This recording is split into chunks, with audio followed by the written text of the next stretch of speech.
કોટ ગામમાં power grid લાઇનને લઈને સર્જાયેલો વિવાદ હવે માત્ર જમીન પરનો પ્રશ્ન નથી રહ્યો, પરંતુ ખેડૂતોના હક અને આ સાથે જ નેતાઓની વફાદારી સામે પણ મોટા સવાલ બની ગયો છે.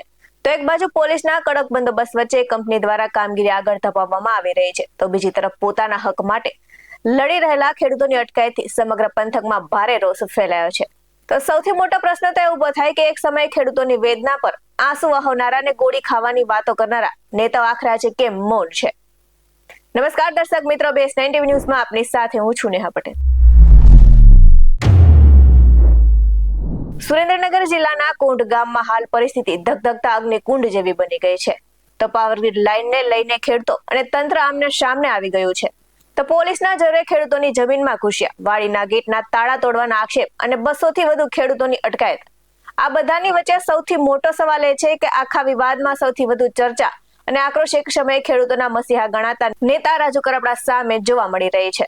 તો સુરેન્દ્રનગર જિલ્લાને જે નેતાઓની ઓળખ ખેડૂતોના નામે હતી અને આ સાથે જ જેઓ એક સમયે ખેડૂતોની વેદના જોઈને સ્ટેજ પર રડી પડતા હતા અને ખેડૂતો માટે ગોળી ખાવા સુધીની વાતો કરતા હતા, તે રાજુ કરપડા આજે મૌન કેમ છે ને ગાયબ કેમ છે?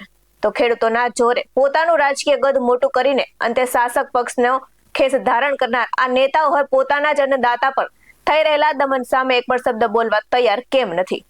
તો શું ખેડૂતોના નામે રાજકીય રોટલા શેકી સત્તામાં સેટ થઈ ગયેલા નેતાઓએ હવે અન્નદાતાનો સાથેનો સંબંધ તોડી નાખ્યો છે? તો કોટ ગામે 765 kV પાવર ગ્રીડ લાઇન નાખવાના મુદ્દે હવે વિવાદ ઉગ્ર બન્યો છે. તો કંપની દ્વારા ભારે પોલીસ બંદોબસ્ત વચ્ચે ખેડૂતોની માલિકીની જમીનમાં દાદાગીરી શરૂ કરવામાં આવતા સમગ્ર વિસ્તારમાં તણાવનો માહોલ સર્જાયો છે. તો સ્થાનિકોના દાવા મુજબ 200 થી 300 જેટલા પોલીસ જવાનોની હાજરીમાં કામગીરી હાથ ધરાઈ હતી અને વિરોધ કરી રહેલા 200 થી વધુ ખેડૂતોની અટકાયત કરવામાં આવતા ખેડૂતોમાં ભારે રોષ ફેલાયો છે. તો ખેડૂતોનો આક્ષેપ છે કે પોલીસને આગળ રાખીને કંપનીએ તેમની વાડીના ગેટના તાળા તોડી નાખ્યા અને બળજબરીપૂર્વક અંદર આવ્યા. તો ખેડૂતો હવે આ સમગ્ર ઘટનાની ન્યાયિક તપાસ અને જવાબદાર અધિકારીઓ સામે કાર્યવાહી કરવાની માંગ ઉઠાવી રહ્યા છે. ત્યારે અમારી જમીનમાં જબરજસ્તીથી ઘૂસ્યા, તાળા તોડ્યા, વિરોધ કરીએ તો પોલીસે અટકાયત કરે છે.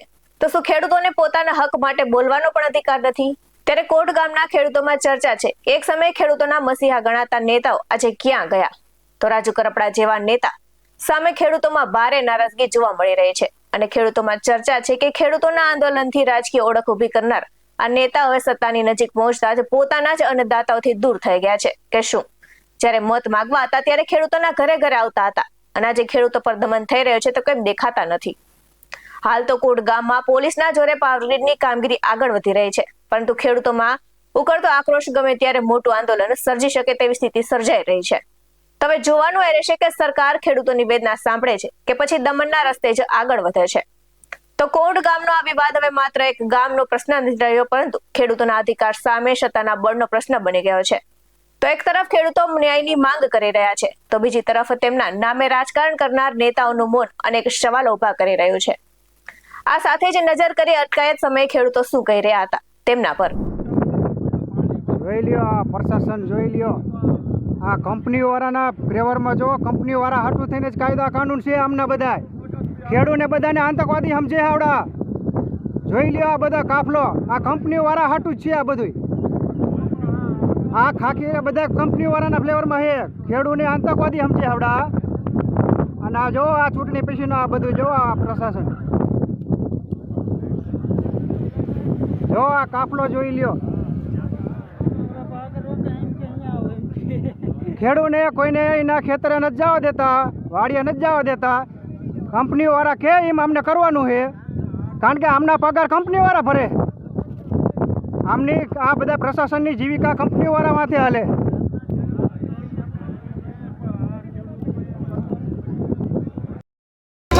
ધાંગધ્રા પ્રશાસન કોંઢ ગામના જે ખેડૂતો છે 700 kVની લાઈનો છે વીજ ગ્રેડની. ધાંગધ્રા પોલીસ પ્રશાસન એ લોકોને પ્રાઇવેટ કંપની છે, ખાનગીકરણ કંપની, એ લોકોને પોલીસવાળા સાથ સહકાર આપે છે.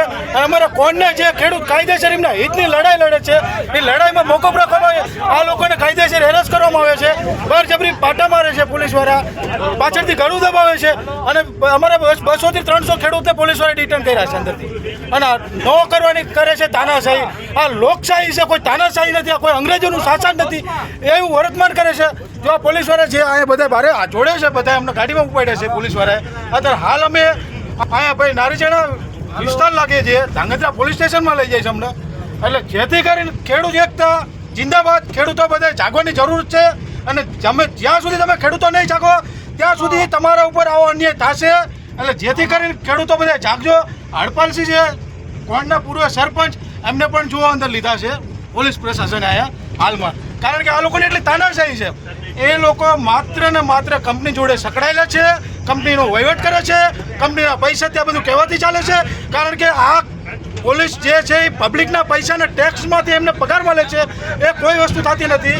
જે ખેડૂતો છે આ ખેડૂતો જે મહેનત કરે છે, આમને મહેનત કરી છે, ઘઉં છે, બધું પાક ઉગ્યો છે, એના તરફથી આ બધું છે. બધા ખેડૂતોને સ્વયંભૂ ઘર દીઠ બધાને બહાર નીકળવું પડશે, રોડ રસ્તા જામ કરવા પડશે, તો જ આ પ્રશાસન જાગશે અને ખેડૂતને યોગ્ય વળતર આપશે. નકર કોઈ આ જવાબ આપશે નહીં. ખેડૂતને ખાલી દબાવવાની વાત થાય એ બીજું કઈ નથી. અને 24 કલાકમાં જો આ લોકો અમને બરાબર નિર્ણય નહીં આપે તો કચ્છ આવીએ, અમદાવાદ નેશનલ આવીએ, 24 કલાકની અંદર અલ્ટિમેટમ આપી, ચીમકી આપી કે ચક્કાજામ કરશું. એમને જે કરવું હોય કરે.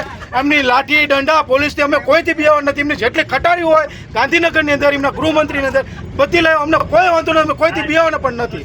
જય ભારત માતા.